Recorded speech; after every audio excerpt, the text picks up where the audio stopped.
September 15 திருச்சியில் பேரறிஞர் அண்ணாவின் பிறந்தநாள் மாநாடு. தலைவர் வைகோ மற்றும் இளந்தலைவர் துரை வைகோ MP அழைக்கிறார்கள். அணிதிரள்வோம், ஆர்ப்பரிப்போம், அங்கீகாரம் பெறுவோம். ஐயா செங்கோட்டையன் அவர்கள் 10 நாள் டைம் கொடுத்தாரு. 10 நாள் டைம் கொடுத்துச்சு. நான் புரியுறவங்களுக்கு புரியட்டும் அப்படின்னு பட்டும் படாமல் அவர் பேசிட்டு போயிட்டாரு. இதுக்கு நடுவில் நாளைக்கு டெல்லிக்கு அவசரமாக சிபி ராதாகிருஷ்ணன் அவர்களுடைய பதவியேற்புக்கு பாராட்டு சொல்கிறதுக்காக, அதாவது இது பண்ணுறதுக்காக போகிறார் நம்மளுடைய எடப்பாடி பழனிசாமி அவர்கள். இது எப்படி எடுத்துருக்கு? உண்மையிலே சிபி ராதாகிருஷ்ணன் அவர்கள் பார்க்க தான் போகிறாரா? இல்லை, அதிமுகவினுடைய தலைமையகம் டெல்லியாக மாறி 2017 அது மாறிடுச்சு. அதனுடைய ஒரு நீட்சியாக அனைத்து இந்திய அண்ணா திராவிட முன்னேற்ற கழகம்ங்கிறதுனால ஹைகமாண்டை பார்க்க போகிறாருங்கிறது பொதுப்படையாக பார்க்கப்படுற ஒரு செய்தியாக இருக்குது. அதாவது உண்மையை சொல்லிட்டே போகலாம். அவர் ஹரித்வார் போகிறேன்னாருன்னா நீங்கள் பக்கத்தில் ஏதாவது ஒரு குருத்வாராக்கு நான் பஞ்சாபுக்கு போகிறேன்னு கூட சொல்லிட்டு போகலாம். போய் எல்லாம், அதாவது நதிகள் எங்கேருந்து வந்தாலும் சேர்ற இடம் கடல்ங்கிற மாதிரி அதிமுக எத்தனை அணியாக பிரிந்தாலும் OPS, EPS, VKS, TTV, Sengottaiyan, நாளைக்கு யாராவது உடச்சிக்கிட்டு வெளியே வந்தாலும் SP வேலுமணியோ யாரோ அவங்களும் போய் பிஜேபி கிட்ட மொத்தமாக சேர்ந்துருவாங்க அப்படிங்கிற மாதிரி தான் இருக்குது. Umapathi sir, journalist Umapathi sir ஒரு உதாரணம் சொன்னார். இது சம்மந்தமாக நம்ம பேசும்போது, நீங்கள் ஒரு இரும்பு துண்டை போட்டு உடைச்சிட்டாலும் பல துண்டாக உடஞ்சிரும். ஒரே ஒரு காந்தம் வச்சா எல்லா இரும்பும் ஒன்றா போய் ஒட்டிக்கும் இல்லை. அப்படி ஒற்ற மேக்னெட்டா யார் இருக்கானா டெல்லி இருக்கு. எனக்கு ஒரு டவுட் என்னன்னா, இப்போ அடிமையாகிறதுன்னு முடிவாகி போச்சு. சாசனம் எழுதி கொடுக்க போறீங்க. இதை தனித்தனியாக கொடுத்தா என்ன, 5 பேர் ஒட்டு மொத்தமாக கொடுத்தா என்ன, எதுக்கு இதுக்கு இவ்வளோ அக்க போரு அப்படின்ற கேள்வி வருது இல்லையா? இப்போ இதில் என்ன டிமாண்ட்ஸ் இருக்க போகுதுங்கிறது ரொம்ப முக்கியமானது. அவங்க ஒரு எல்லைக்கு மேலே அவங்களால எதுவும் முடிவு பண்ண முடியாது. ஒருவேளை போன முறை 20 சீட்டு கொடுத்த மாதிரி இந்த முறை 25 சீட்டில் அடக்கிட்டாரு அப்படின்னா எடப்பாடி அவர்கள் பெரிய ஆள் தான். இப்போ என்னன்னா, இன்னைக்கு எடப்பாடிக்கு ஒரு வார்னிங். அன்புமணி கையில் கட்சியை கொடுத்து சின்னத்தை கொடுத்து இன்னைக்கு ஒரு லெட்டர் தேர்தல் ஆணையத்திலேருந்து வந்திருக்கு. தேர்தல் ஆணையத்தில் ஏற்கனவே OPSம் சசிகலாவும் இன்ன பிறரும் புகார் கொடுத்துருக்குறாங்க. கம்ப்ளைண்ட் நிற்கிறது, முடிவு எடுக்காமல் இருக்கிறது அப்படின்னா, இன்னைக்கு இந்த தேதியில் இன்னைக்கு இது வந்ததே கூட அவருக்கான சைலண்ட் வார்னிங்கான ஒரு பார்வை இருக்கு. 10 நாள் முடிஞ்சு நான் செங்கோட்டையன்ட்ட பேசுறதுக்கு பதிலாக இவரை பேச வச்சு அமித்ஷாட்டே போயிருவோம்னு அவர் போறாரா என்கிற கேள்வி இருக்கு. இது அப்போ செகண்ட் டைம். எப்படி நீங்கள் எங்களை பார்க்க வரணும்னா செங்கோட்டையனை வர வச்சா ஐயோன்னு நீங்கள் கிளம்பி வந்துருவீங்கன்னு கூட்டணிக்கு முன்னாடி பிப்ரவரியில் போனாரு. அடுத்து இவர் மார்ச்ல 3 கார் மாதிரி போய் பார்த்துட்டு வந்தாரு. இங்கே அதே போல செங்கோட்டையனை போய் சந்திச்சுட்டு வந்த பிறகு அடுத்து 10 நாள் கழிச்சு இவர் போறாருன்னா, இடையே உங்களை வர வைக்கிறதுக்கு அவரை வர வைக்கணுமான்னு இது ஒரு பேட்டர்ன். அதாவது எடப்பாடியை டைரக்டா வர வைக்க வேண்டியதில்லை, செங்கோட்டையனை வர வச்சா தானே எடப்பாடி அவர்கள் கிளம்பி அங்கே போயிடுவாரு அப்படின்றீங்க. இப்போ இதில் அஃப்கோர்ஸ் இந்த விமர்சனம்ங்கிறது பொலிட்டிக்கலி அதிமுக ஃபேஸ் பண்ணணும்.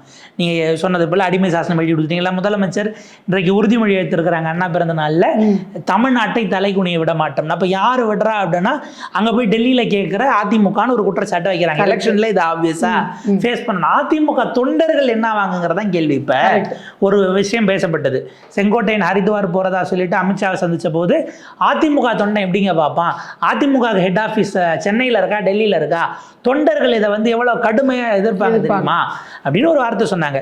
OPS நல்லா இருந்த வரைக்கும் பரவாயில்ல, அவர் எப்போ குருமூர்த்தி பேச்சை கேட்டு டெல்லிக்கு போனாரோ அவர் செல்வாக்கு இழந்து போயிட்டாரு, செல்லா காசு ஆயிட்டாரெல்லாம் பேசினாங்கல்ல.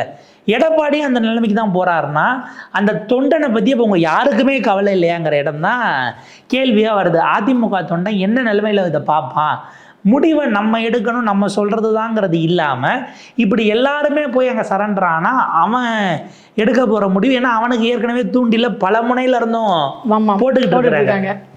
திட்டங்களின் மூலமாக வேறு விதத்தில் கவர் பண்ணுறதுக்கு திமுக பார்த்துக்கிட்டு இருக்கு. விஜய் மதுரை மாநாட்டில் ஓப்பனாகவே என்ன முடிவு எடுக்கணும்னு அவங்களுக்கு தெரியும், இன்றைக்கி அந்த கட்சி என்ன நிலைமையில் இருக்குன்னு போட்டுக்கிட்டு இருக்காரு. சீமான் திடீர்னு எங்கள் சித்தப்பா தான் அப்படின்ட்டு அவர் அந்த உறவு முறையை தனியாக வைப்பார். திடீர்னு அப்புறம் அவரே அவங்கள போட்டு கழித்துவார். அது வேறு விதமான இதுன்னு வச்சுக்கோங்களேன். அவரும் ட்ரை பண்ணுவார். இப்படி எல்லாம் முடியக்கூடியது அங்கங்கே பிராந்தியத்தில் இருக்கக்கூடியவர்கள் எல்லாம் ட்ரை பண்ணுறாங்கன்னா அதிமுக உள்ளபடியே தொய்வடைஞ்சு தான் போயிருக்கேன். எனக்கு என்னென்னா, அமித்ஷா செங்கோட்டையனை கூப்பிடுறாரு, நாளைக்கு டிடிவியை கூப்பிடலாம், OPS கூப்பிடலாங்கிறதா விட்டுட்டு ஜெயலலிதா அம்மையாருடைய மகள்னு சொல்லிட்டு இருக்க ஒரு அம்மாவுக்கு வரைக்கும் ஜெயலட்சுமி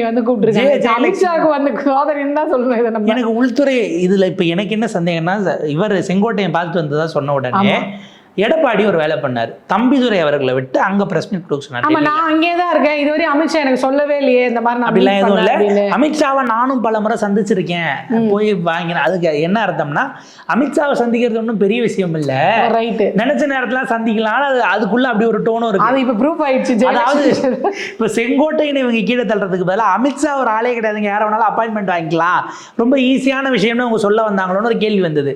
இப்போ ஜெயலட்சுமில யாருன்னு ஏன்னா இது வரைக்கும் ஒரு 3 பேராச்சும் ஜெயலலிதா அவருடைய மகள் நான் தான் இது வரைக்கும் வெளியில வந்திருப்பாங்க. இவங்க யாரும் அந்த அம்மையார் உயிரோட இருந்தப்ப வந்து ஒரு சத்தம் கூட போடாம ஏன் இருந்தாங்கன்னு ஒரு கேள்வி இருக்குன்னு வைங்களேன். 3 பேரும் சொல்றாங்க ஹாஸ்பிட்டல்ல அம்மாவை நான் போய் பார்த்தேங்கிறாங்க, அப்போலோல இருக்கும்போது அம்மா என்ன வர வச்சு பார்த்தாங்கிறாங்க. அன்னைக்கு வெளியே வந்து ஒரு தனி குழப்பமா ஒரு பக்கம் போயிட்டு இருக்கு. ஹாஸ்பிட்டல்ல இவ்வளவு நடந்துகிட்டு இருக்கும்போது 450 கோடி கொடுத்த ரைஸ் மில், சுகர் மில் வாங்கியிருக்காங்க சசிகலா அவங்க. அது இன்னொரு பக்கம் மாத்தி மாத்தி கட்சிக்குள்ளே போட்டு கொடுத்துக்கிறாங்களோ. இப்ப அதிமுகன்னு யாரை சொன்னாலும் கூப்பிட்டு பாக்குற நிலைமையில டெல்லி இருக்குன்னா தமிழ்நாடு அவங்களுக்கு எவ்வளவு முக்கியமா இருக்கு. தமிழ்நாடு முக்கியமோ இல்லையோ, அதிமுக பிராண்ட் அதிமுகவை காலி பண்றது முக்கியங்கிறதுல ஒரு பாயிண்டா அவங்க வந்து நிக்கிறாங்க. இதுல இப்ப சமீபத்தில் நடந்த 2 விஷயத்தையுமே நம்ம எடப்பாடிக்கான வார்னிங்காகவும் பார்க்கலாம். சசிகலாவுடைய அந்த ரைஸ் மில்லு சுகர் மில் வாங்கின வழக்கு 450 கோடி கொடுத்து இதுங்கிறது பினாமி பேரில் வாங்கினது 2017 போட்ட சார்ஜ் ஷீட்டில் இப்போ ஏன் இடி உள்ள சிபிஐ உள்ள வந்து அதை வெளியில் ஏன் நியூஸாக கசிய விடுறாங்கன்னா இது சசிகலாவை இதில் வைக்கிறதுக்கானதா அப்படின்னு ஒன்று. நான் நினச்சா எந்த வருஷத்து கேஸையும் தோண்டுவேன்னு அதிமுக தலைமை உட்பட அத்தனை முன்னாள் அமைச்சர்களுக்கும் கொடுத்த வார்னிங்காகவும் நம்ம பார்க்க முடியும். ஓகே, நம்ம ஃபைல் எப்போ வேணாலும் தோண்டி எடுக்கப்படும், நம்ம வந்து அந்த சைலண்டாக இருக்கிறது நல்லது. ஏன் எடப்பாடி மேலே டெண்டர் கேஸ் இல்லையா, எடப்பாடியார் மேலே டெண்டர் கேஸ் இல்லையா, அவர் நெடுஞ்சாலைத்துறை அமைச்சராக இருந்த காலகட்டத்தில் இருக்கு, அது தனியாக பார்த்துக்கிட்டு இருக்கோம். ஒரு எஃப்ஐஆர் இருந்தால் போதும் அவங்க உள்ள குதிச்சு ஓடியாந்துருவாங்கல்ல, அதாவும் பார்க்கலாம். இப்போ அன்புமணி கிட்ட சின்னத்தை கொடுத்ததுங்கிறது எங்கள் கூட இருக்கிற வரைக்கும் தான் உங்களுக்கு சின்னம் சொந்தம். நாங்கள் சொல்கிறத தாண்டி நீங்கள் போகிறீங்க அப்படின்னா மீறி போகிறீங்க, இல்லை நாங்கள் சொல்கிறத கேட்க மாட்டீங்கன்னா உங்களுக்கு இல்லைங்கிற வார்னிங்காகவும் எடப்பாடிக்கு கொடுத்ததை பார்த்த பிறகு தான் இப்போ அவர் போகிறத தவிர வேற வழி இல்லைங்கிற நிலைக்கு வந்து தான் இன்னைக்கு போகிற இடம். இல்லை, எனக்கு என்ன இன்னொரு கேள்வி வருது அப்படின்னா, இப்போ நேற்று ஆரம்பிச்சது பிரச்சனை, அதாவது அதிமுகவுக்கு ரெட்டலை வந்து எடப்பாடிக்கு மட்டும் சொந்தம் கிடையாது, அதை இருந்தவங்களுக்கு மற்றவங்களையும் நீங்கள் கேட்டு இந்த கருத்தை முடிவு பண்ணணும்னு எப்போ போட்டது அந்த நேற்று போட்ட ராமதாஸோடைய கேஸுக்கு முடிவாகி இன்னைக்கு வந்து முடிவாயிடுச்சு. அந்த அன்புமணிக்கு தான் கட்சியும் சின்னமும் சொந்தம். இது வரைக்கும் இவங்க வந்து ஏன் அந்த முடிவை எடுக்கல, ரெட்டலை வந்து எடப்பாடிக்கு தான் சொந்தவங்க கூட கூட்டணி வச்சுட்டாருன்னு அறிவிக்க முடியல உங்களாலனா? அப்போ அந்த கூட்டணின்றது இன்னும் ஒரு நிரந்தரமான இதில் இல்லை. 2026 தேர்தலுக்குள்ள எந்த மாற்றம் வேணா வரலாம், அது வரைக்கும் நம்ம தாக்கு பிடிச்சி வச்சிருக்கோன்றக்காக இவங்க ஒரு கடிவாளமா இந்த ரெட்டலையை பாஜக பிடிச்சி வச்சிருக்கோம். எடப்பாடியை அமித்ஷா நம்பலங்கிறதுனுடைய வெளிப்பாடு இது. இவர் எப்ப வேணாலும் போயிடலாம்ங்கிற சந்தேக பார்வையோடவே பார்த்துட்டு இருக்கிறாங்க. ஏன்னா 2024 பாஜக எவ்வளவு முக்கியமான தேர்தல் அவருக்கு தெரியும். உங்களுக்கு முக்கியமான தேர்தலா என்ன இருந்தா என்னன்னு நீங்க வெளியில வந்துட்டீங்க. அவங்க என்ன பண்றாங்க, உனக்கு முக்கியமான தேர்தலை நான் உள்ள கூப்பிட்டு வச்சு உன்னைய ஜெயிக்க விடாம நான் பண்றேன் பாருன்னு 2026 முக்கியமான தேர்தலில் குருமூர்த்தியில இருந்து நயினார்ல இருந்து அத்தனை பேரும் பேசிக்கிட்டு இருக்காங்க பாஜகவுக்கு. அப்படின்னா என்ன அர்த்தம், எடப்பாடி ஜெயிக்க வைக்க நாங்க சீரியஸா ஒர்க் பண்ண மாட்டோம்னு அர்த்தமா? கூட்டணி கட்சி நாங்க எக்ஸ்ட்ரா சீட்டை பூரா அடிச்சு பிடிக்கிட்டு எல்லாத்தையும் தோத்துட்டோம்னா எடப்பாடி ஆகவே முடியாது. நிக்க வச்சு தோக்கடிக்கணும், அந்த இடத்த நாங்க வாங்கி நின்று நாங்க தோத்தாலும் நீங்க தோத்து தானே போகணும். இந்த லாஜிக்ல நகர்த்துறாங்களாங்கிற கேள்வி இருக்கு. எடப்பாடி அவர்கள் போயிட்டு வந்த பிறகுதான் அவர், ஏன்னா அவரு திரும்ப திரும்ப உறுதியா தனித்து அதிமுக தனிப்பெரும்பான்மையோட ஆட்சியை பிடிக்கும், திமுகவை நாங்கள் வீழ்த்துவோங்கிற விஷயத்தெல்லாம் தொடர்ந்து பதிவு பண்ணிக்கிட்டே இருக்காரு. இப்போ இளைய பிடுங்கன்னா அந்த தவறை செஞ்சாங்கன்னா அது எடப்பாடிக்கு ஆதரவா மாறுவதற்கும் வாய்ப்பு இருக்கு. அவர் ஸ்ட்ராங்கா பிஜேபியை வரும்.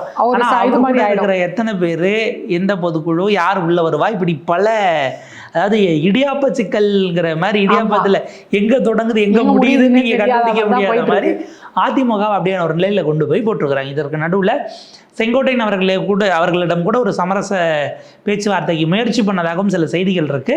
பட் அதில் அவர் வச்ச டிமாண்ட்ஸுங்கிறத ஏற்றுக்க முடியாத நிலையில இருந்து எடப்பாடிக்கு சிலதெல்லாம் பெரிய அளவுக்கு அவர் அதை முடியாதுங்கிற மாதிரி சொல்லிட்டதுனால தான் இது அப்படியே ஹால்ட்டில் நிற்கிது. செங்கோட்டையன் இன்னைக்கு பேசுனது கூட புரிய வேண்டியவர்களுக்கு புரியுங்கிறாரு.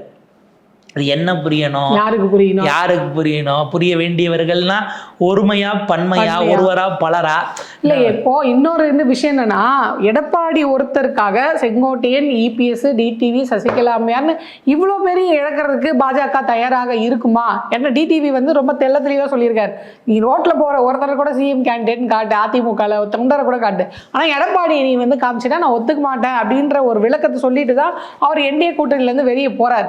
அப்படி இருக்கும்போது எடப்பாடி அவர்கள் ஒருத்தருக்காக ஒட்டுமொத்தமே இவங்க இழக்க பாஜக தயாராக இருக்குமா? அதில் என்ன விஷயம்னா, ஓட்டு வங்கி யாருக்கிட்ட கூட இருக்கோ அவங்க கிட்ட போயிருக்கிறதுதான் பாஜகவினுடைய சேனல். அவங்களுக்கு ஜெயிக்கணும் at the end of the day. அதனால பாஜகவை நம்பிதான் போய் சமாதியில கண்ணை மூடிக்கிட்டு டி நடுங்க, ஏதோ சாமி வந்துருச்சா இல்ல என்ன ஜன்னிகன்றுச்சான்னு தெரியாது, தர்ம யுத்தம் நடத்தினார்ல ஓபிஎஸ். அவரை ஏன் கைட்டு விட்டாங்கன்னா, அவர் பின்னாடி கட்சி இல்லை, அவர் பின்னாடி ஓட்டு இல்லைங்கிறதால அவரை கைட்டு விட்டாங்க.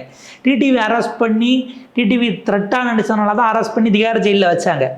அதற்கு பிறகு வெளியில் கூட சேர்ந்த பிறகு கம்பேரிட்டிவ்லி எடப்பாடியை பீட் பண்ணுற அளவுக்கான பொட்டன்ஷியல் இன்னைக்கு இல்லை. ரெட்டையிலேயே எடப்பாடிட்ட இருக்கிற வரைக்கும் அதை இவர் தாண்டி போக மாட்டாருன்னு தெரிஞ்ச பிறகு அவரையும் கண்டுக்க வேண்டாங்கிற இடத்துக்கு அவங்க வராங்கன்னா, பாஜகவை பொறுத்த வரைக்கும் யார் கூட சேர்ந்தா நமக்கு லாபம் கூடங்கிற இடத்துல இருந்து பார்த்தா எடப்பாடியை விடாம பிடிச்சிருக்காங்க. இல்லை இப்போ இவர் என்னமோ அவங்க அவரா விருப்பப்பட்டு போய் கூப்பிடல, பிடிச்சி உள்ள வச்சுருக்காங்க, நீ வெளியே தப்பிக்கவா பாக்குற அப்படின்னு நெல்லை சிவா அவர்கள் பாஞ்சி அந்த வடிவேல் ஓடும் போது அணை கட்டுற மாதிரி எல்லா பக்கமும் அணை கட்டுறீங்களான்னு ஒரு பக்கம் தேர்தல் ஆணையம், ஒரு பக்கம் இந்த பக்கம் கூப்பிட்டு பேட்டியை கொடுக்கறது, அந்த பக்கம் அவங்கள மிரட்டுறது, இந்த பக்கம் இவங்களை இறக்குறது, அந்த பக்கம் மகள்னு சொல்லிக்கிட்டு இருக்கிற அவங்கள கூப்பிட்டு பேசுறதுக்குன்னுட்டு இப்படி பல வகையிலையும் அவருக்கு கட்டம் கட்டுற வேலைகளை பார்த்துக்கிட்டு இருக்கிறாங்க. அவர் என்ன உறுதியாக எடுக்க போறாரு? ஏன்னா இப்போ வெவ்வேறு சிக்கல்கள் பாஜக வந்துகிட்டு இருக்கு. இப்போ இன்றைக்கி வக்பு விஷயங்கள் ஆகட்டும், அடுத்து எஸ்ஐஆர் கேஸ் ஆகட்டும், இதெல்லாம் சிக்கல் வருது. அடுத்து பீகார் எலெக்ஷன் தான் பிரதான, இதை பொறுமையாக பார்த்துக்கலான்னு விட்டுருவாங்க. ஆனால் பொறுமையாக பார்க்கலான்னு விட்டால் எடப்பாடி கண்ட்ரோலுக்குள்ளே வராமல் போயிடுவாரோங்கிறதுல ஏதாவது இப்போதைக்கு ஹால்ட் பண்ணி வைப்போங்கிறதுக்காக கூப்பிட்டுருக்காங்கங்கிற மாதிரி தான் பார்க்கணும். இதில் சிபிஆரை மட்டும் பார்க்க போகிறார் அப்படிங்கிறது. கடந்த முறை புதுசாக ஆஃபீஸ் கட்டியிருக்காங்க அதிமுகவுக்கு, வெளிலெல்லாம் கரெக்டாக வெள்ளை அடிச்சிருக்காங்களா, ஸ்க்ரீன்லாம் போட்டிருக்கான்னு பார்க்க போனேன் அப்படின்னு தான் அவர் சொல்லிட்டு போனார். ஆஃபீஸ் வாசலே அவர்கிட்ட மைக் போடுறாங்க. இப்போ பார்த்தீங்கன்னா இந்த கட்டடம் புதுசாக இப்போ தான் வெள்ளை அடிச்சிருக்கு, இதில் திரைச்சீலைகள்லாம் போடணும், பல உள்வேலைகள் கொடுத்த நிதியெல்லாம் ஒழுங்காக தான் செலவு பண்ணியிருக்கிறார்களா, பொதுச் செயலாளர் கட்சி ஆஃபீஸில் ஸ்க்ரீன் போடுறதெல்லாம் அவர் பார்த்து செலக்ட் பண்ணுற அளவுக்காக இருக்குங்கிற மாதிரி இந்த முறையும் அவர் உண்மையை சொல்லிட்டு போகிறதா தெரியல. இதில் ஹைலைட் என்னென்னா, நாளை அவர் செல்கிறார், நாளை மறுநாள் பிரதமர் மோடிக்கு பிறந்த நாள். Correct, 17 September 17. ஒருவேளை நேரில் பார்த்து ஒரு பொக்கேவை கொடுத்துட்டு வேற ஏதாவது அப்ளிகேஷனை போடுவதற்கு வாய்ப்பு இருந்தாலும் இருக்கிறது. ஜி நீங்கள் 75 ஆகி உங்களுக்கு சிக்கல் வருது, ஜி இன்னும் 75 ஆகலை, ஆனாலும் என்னை என் கட்சியில் இருக்க விட மாட்டாங்கன்னு எதுவும் சொல்ல போறாரா அப்படிங்கிறதெல்லாம் போய் லேண்ட் ஆன பிறகு தான் நமக்கு. நான் இன்னொரு இது கேள்விப்பட்டேன், இப்போ இத்தனை டீம் இருக்கு பார்த்தீங்களா, இது பத்தாவதுக்கு ஆவி டீம்னு வேற ஒரு டீம் ஃபார்ம் ஆயிருக்கு. அது புதிய அணியாக ஒன்று உருவாக்க தான் போகிறாங்க. ஏன்னா அதிமுகவில் எனக்கு தெரிய கட்சி அரசியல் எல்லாம் முடிச்சா கூட மாந்திரிகம் பண்ணுற லெவலுக்கு போயிடுவாங்களோ. அம்மாவின் ஆன்மா என்னிடம் பேசியதுன்னு ஓபிஎஸ் தான் முதல்ல சொன்னார். இப்போ அந்த அம்மாவின் ஆன்மா அவர் சொன்ன கணக்குப்படி அம்மாவின் ஆன்மா யாரெல்லாம் குற்றம் சாட்டுச்சோ அவங்களோட இவர் ஃபோனில் பேசிக்கிட்டு இருக்காரு. நாங்கள் 3 பேரும் சந்திக்கும் நேரம் வரும் அப்படிங்கிறாரு. யார் ஆவி? அம்மாவோட ஆவி ஓபிஎஸ் அவர்கள் இன்னும் பழி வாங்க வேண்டியவரா? சசிகலாவா அப்படிங்கிறது தான் முக்கியமாக இருக்குது. அதாவது இந்த இதெல்லாம் பேய்படத்தில் சொல்லுவாங்கள்ல, அந்த ஆவிக்கு பழி வாங்கணுங்கிற எண்ணம் இருக்கும், பட் அதால் அதை செய்ய முடியாது. அதுக்கு மீடியமாக ஒரு உடம்பு தேவைப்படும். அப்படி ஒரு உடம்புல தான் பூந்துருக்காங்க, அதுதான் தெரியல. அந்த அப்படி என் உடம்புல தான் ஆன்மா இருக்குன்னு ஒரு அம்மா வந்து பேட்டி கொடுத்துக்கிட்டு இருக்காங்க. மகன்னு யாரா கிளம்பி வராங்க, இல்லை என் உடம்புல ஆவி இருக்குன்னு கிளம்பி வராங்க. உள்ளபடியே ஜெயலலிதா அவர்களுக்கு பிறகு அதிமுகவில் வெகு விரைவில் இப்போ இளைஞரணி, மாணவரணி, இந்த மாதிரி ஆன்மாவுடன் பேசுவோர் அணி அப்படின்னு ஏதாவது ஒன்று, ஆன்மா நல அணி அப்படின்னு ஆரம்பிக்கிறதுக்கான வாய்ப்பும் இருக்கு. எல்லாரும் அது எப்படி ஒரு ஆன்மா ஒவ்வொருத்தங்கிட்ட ஒரு மாதிரி பேசுதுன்னு நமக்கு புரியல. வாடகை விட்டுருக்காங்கன்னு நினைக்கிறேன். இந்த இத்தனை பீரியடுக்கு இவங்க, இத்தனை பீரியடுக்கு இவங்கன்னு அக்ரிமெண்ட்டை மாற்றி உடம்புல போயிட்டு இல்லை, அந்நியன் மாதிரி வெவ்வேறு விதமான கெட்டப்ல மாறும்போது வேற குணாதிசயமான தெரியல. எந்த உடம்புக்குள்ள போதோ அந்த தன்மை எடுத்துக்குதான். அந்த நரசிம்மர் கிட்ட போய் நேராக பர்மிஷன் வேற வாங்கிட்டு வந்து அவர்கிட்ட வரம் வாங்கிட்டு வந்து அப்படின்னும் போது நரசிம்மர் ரொம்ப உக்கிரமான தெய்வம். பார்ப்போம் அவர் அதிமுக என்ன பண்றாரு. பாப்பா அந்த உக்கிரமான தெய்வத்துடைய வரத்தை வாங்கிட்டு வந்த அம்மாவோட ஆன்மா இந்த பாவிங்களுக்கு இந்த ஆவியே மேலுண்டு ஓடிடுவாங்க போல இருக்கு. அந்த அளவுக்கு அதிமுக நடக்கிற சம்பவங்கள்லாம் இருக்கு. ஸோ பொறுத்திருந்து பார்ப்போம். எடப்பாடி அவர்கள் போயிருக்காரு, அங்க என்ன ஸ்கிரிப்ட் எழுதி கொடுக்க போறாங்க, அதை எங்க வந்து எப்படி வாசிக்க போறாருன்றத நம்ம அடுத்தடுத்து வர காலங்களில் பார்ப்போம். செப்டம்பர் 15 திருச்சியில் பேரறிஞர் அண்ணாவின் 117வது பிறந்த நாள் மாநாடு. திராவிட இயக்க போர்வாள் மாமனிதர் வைகோ மற்றும் மறுமலர்ச்சி திமுகவின் இளம் தலைவர் துரை வைகோ MP அழைக்கிறார்கள்.